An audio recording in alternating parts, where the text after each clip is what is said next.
Subhanallah. Sekarang umat Islam dirusak, diperangi dari dalam oleh orang Yahudi sendiri, tapi berkedok Islam. Itulah Syiah. Syiah ini orang Yahudi, teman-teman sekalian. Dibentuk oleh orang Yahudi, Abdullah bin Saba. Fakta sejarah mengatakan itu, harus yakin dengan itu. Kita punya buku-bukunya, fakta-faktanya. Abdullah bin Saba orang Yahudi, pura-pura masuk Islam. Dan di zaman Utsman bin Affan, dia menyebarkan fitnah mengatakan bahwasanya Abu Bakar sama Umar sengaja mengambil khilafahnya Ali. Sama Utsman dikeluarkan karena dia masih ngaku Islam, dia berkedok Islam, dikeluarkan. Apa yang terjadi?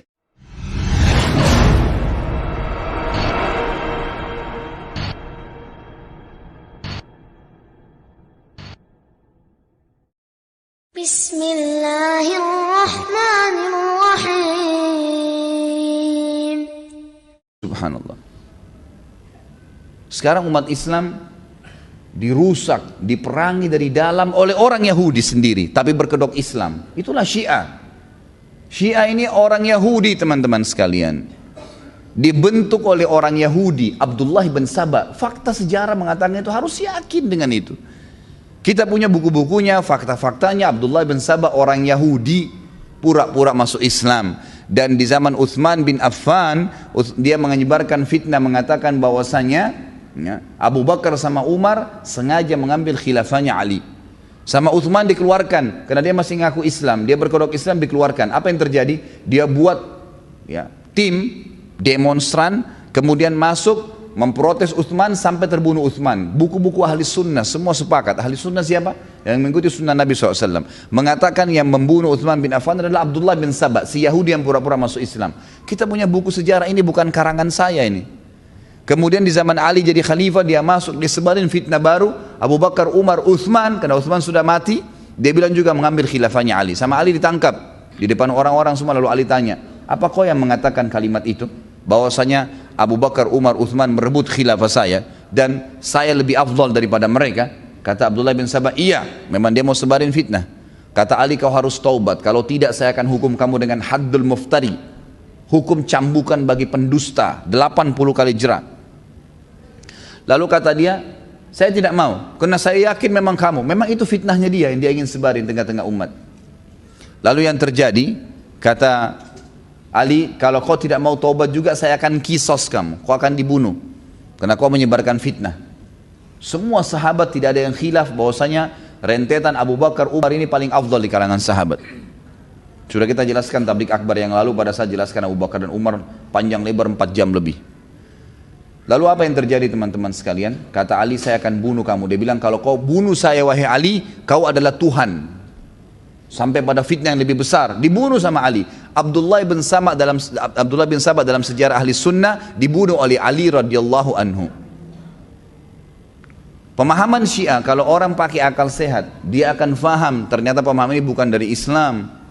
Al-Quran yang Allah subhanahu wa ta'ala telah katakan dalam kitabnya masyhur, ayat ini kekal, bukan karangan saya, firman Allah. A'udzubillahi minasyaitonir rajim. Inna nahnu nazzalna dzikra wa inna lahu lahafidun. Kami turunkan az-dzikra, yakin Al-Quran sempurna dan kami akan menjaganya. Tidak ada satu huruf pun dimasukkan kecuali pasti akan terbongkar. Nggak mungkin, dijaga oleh Allah subhanahu wa ta'ala. Itu ciri khasnya Al-Quran. Dan ini ulama semua sudah sepakat, dinukil banyak riwayat berhubungan dengan masalah ini. Kemudian mereka mengatakan tidak, Quran ini kurang. Allah bilang dijaga, kau bilang kurang, siapa kamu itu? Berani benar ngomong begitu. Kemudian mereka lagi menghardik, sebenarnya tujuannya Abdullah bin Saba ingin menghina Nabi Muhammad SAW langsung. Tapi dia tidak bisa, kalau dia hina langsung Nabi Muhammad SAW ketahuan kedoknya. Maka dia hina orang-orang yang terdekat dengan Nabi SAW, Abu Bakar dan Umar. Siapa dua orang ini? 10 orang jamaah surga, mertua Nabi SAW. Apakah mereka lebih hebat dari Nabi? Nabi maksudnya SAW salah pilih mertua. Anda saja bisa pilih mertua yang benar. Ada teman saya Sunni bertemu dengan seorang Syiah di Jakarta. Dia cerita, tapi saya tidak ketemu waktu itu. Dia bilang, saya ketemu sama satu orang Syiah, teman saya. Saya tanya, bagaimana keadaan antum? Baik, alhamdulillah. Bagaimana istri? Baik. Istri anda baik ya? Baik. Soleh, solehah, patuh. Bagaimana mertuanya? Oh, mertua saya sehat, semuanya baik-baik. Berarti kamu lebih hebat daripada Nabi ya. Loh kok bisa? Loh iya, kan bagi kamu mertuanya Nabi itu orang kafir. Namun mertua kamu orangnya hebat, baik. Istri kamu soleh, tapi kamu mengkafirkan dan melaknat serta menuduh berzina istrinya Nabi Muhammad SAW. Berarti kau lebih hebat dari Nabi dong. Diam dia, tiba-tiba nggak bisa ngomong. Pemahaman yang tidak masuk di akal sudah. Anehnya ada umat Islam yang terpengaruh. Kafirkan sahabat. Lalu simbolnya cinta ahlul bait. Demi Allah teman-teman sekalian, mereka tidak cinta ahlul bait. Dusta. Yang mencintai ahlul bait adalah ahli sunnah yang sebenarnya. Kita mengatakan Ali radhiyallahu anhu. Adakah ahli sunnah yang mengatakan Ali bukan sahabat? Adakah pernah ahli sunnah berani mengatakan Ali itu kafir atau salah? Gak pernah. 4 jam tabligh akbar kita kemarin semuanya kelebihannya Ali radhiyallahu anhu. Bagaimana pujian sahabat terhadap beliau, dan kita selalu memuji beliau, dan kita yakin khalifah Rasyid yang keempat masuk dalam keemasan ya, keempat dari masa keemasan Islam di awal, yaitu Khulafaur Rasyidin, yang kata Nabi SAW berpegang pada sunnahku dan sunnah Khulafaur Rasyidin setelahku. Fatimah Al-Batul radhiyallahu anha, kita selalu memuji, mengatakan radhiyallahu anha. Hasan dan Husain, kita mengakui sabda Nabi SAW, Sayyidu Syabab Ahli Jannah, pimpinan anak mudanya surga. Itu pernyataan ahli sunnah. Husain terbunuh di Karbala, kita mengatakan Husain mati syahid, yang membunuhnya zalim.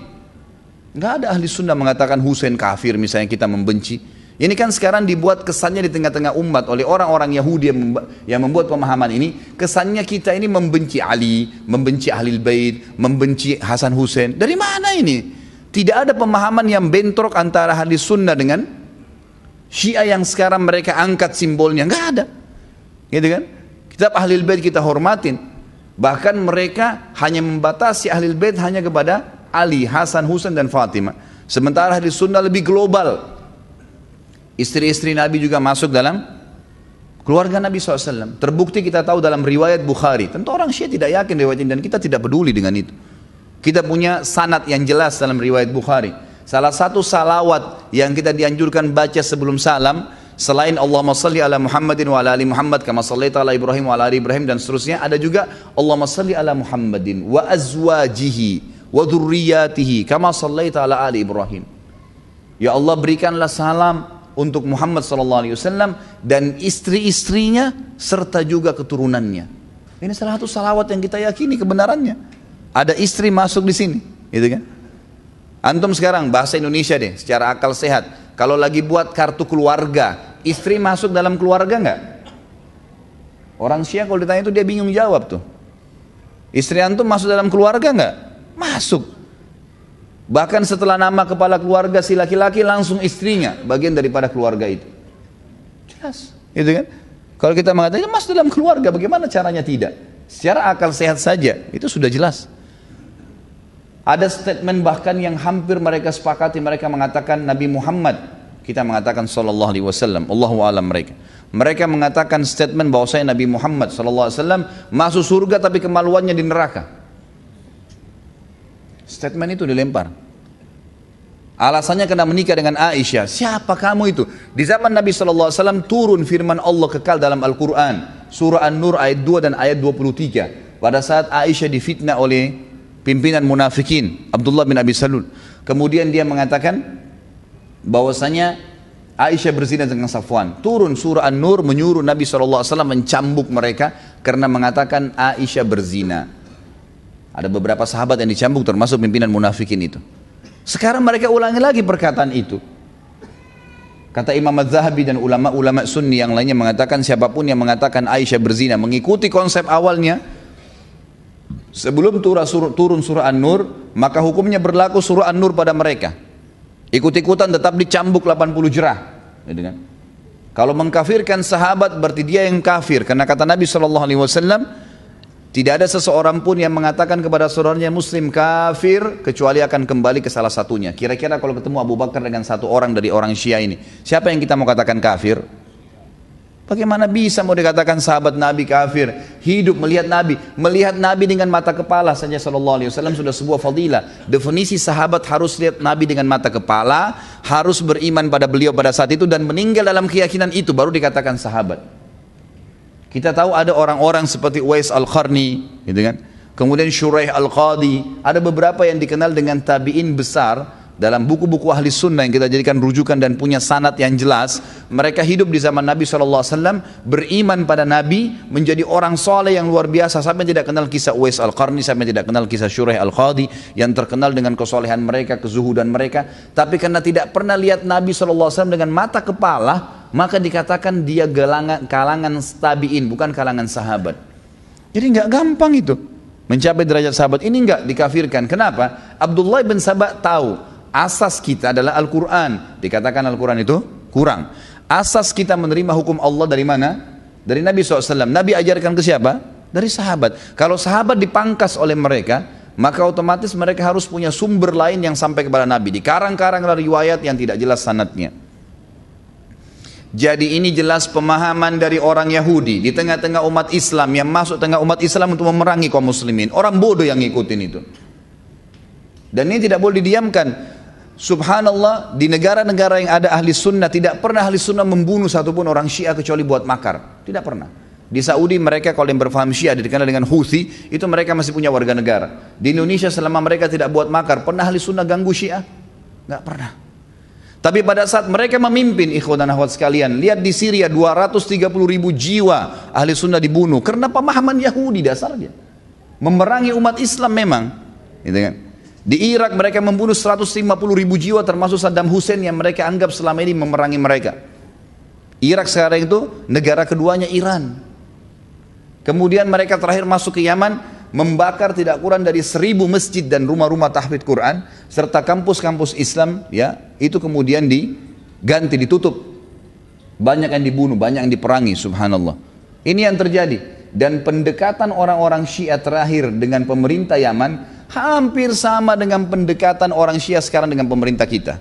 Hampir sama metodenya. Kalau pemerintah kita ini, semoga Allah berikan hidayah, tidak segera melihat, mengambil pelajaran dari Yaman, bukan mustahil terjadi hal yang sama. Mereka teman-teman sekalian masuk kepada pemerintah, presiden waktu itu nasionalis tapi ahli sunnah, didekatin. Selalu ada pertemuan intens, pergantian budaya, kemudian saling memberikan bantuan dan A, B, C, T, seterusnya dikasih. Setiap pertemuan dititipin satu pesan. Kalau 100 pertemuan berarti 1.000 pesan.